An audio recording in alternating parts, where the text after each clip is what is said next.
டயட்டில் இருக்கும்போது sugar கிரேவிங்ஸை handle பண்ணுறதுக்கு சூப்பரான ஒரு சாக்லேட் மூஸ் இல்லை செரி சாக்லேட் மூஸோட வந்திருக்கேங்க. சொன்னால் நம்ப மாட்டீங்க, செரி ப்ளஸ் சாக்லேட் பர்ஃபெக்டான ஒரு காம்பினேஷனுங்க. அவ்வளோ யம்மியாக இருந்துச்சு. இதுக்கு நான் 100 கிராம்ஸ் செரிஸ் தாங்க எடுத்திருக்கேன். நல்லா ப்ளெயின் வாட்டரில் க்ளீனாக வாஷ் பண்ணிவிட்டு டீசீட் பண்ணி நல்லா ஃப்ளஷ் மட்டும் எடுத்து வச்சுருக்கேங்க. சின்ன சின்ன ஸ்லைசஸாக வெட்டி வச்சுருக்கேங்க. ஒரு ஹாட்டான பேனில் நம்ம கட் பண்ணி வச்சுருக்க செரிஸை உள்ளே போட்டுட்டு கொஞ்சோண்டு வாட்டர் ஆட் பண்ணிவிட்டு 2 ஸ்பூன் நாட்டு சக்கரை யூஸ் பண்ணியிருக்கேங்க. போட்டோடனே நல்லா கேரமலைஸ் ஆகி கிளாஸி டெக்ஸ்சருக்கு வந்து அவ்வளோதாங்க. நல்லா சாஃப்டான செரி சாஸ் ரெடி. இப்போ நம்ம ப்ரோட்டீன் கோல்ஸ் அச்சீவ் பண்ணுறதுக்கு பன்னீர் எடுத்திருக்கேங்க. 100 கிராம்ஸ் பன்னீர் எடுத்துக்கேன். 2 ஸ்பூன் கோகோ பவுடர் யூஸ் பண்ணியிருக்கேன். 1/2 கிளாஸ் மில்க்கு, ஸ்வீட்னஸ்க்கு ஹனி ஆட் பண்ணியிருக்கேங்க. நல்லா ஃபைனாக பேஸ்ட்டாக அரைச்சி எடுத்துக்கோங்க. இதோ இந்த கன்சிஸ்டன்சியில் இருக்கணுங்க.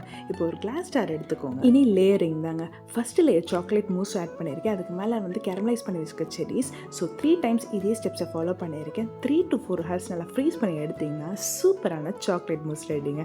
கண்டிப்பாக ட்ரை பண்ணி பாருங்கள்.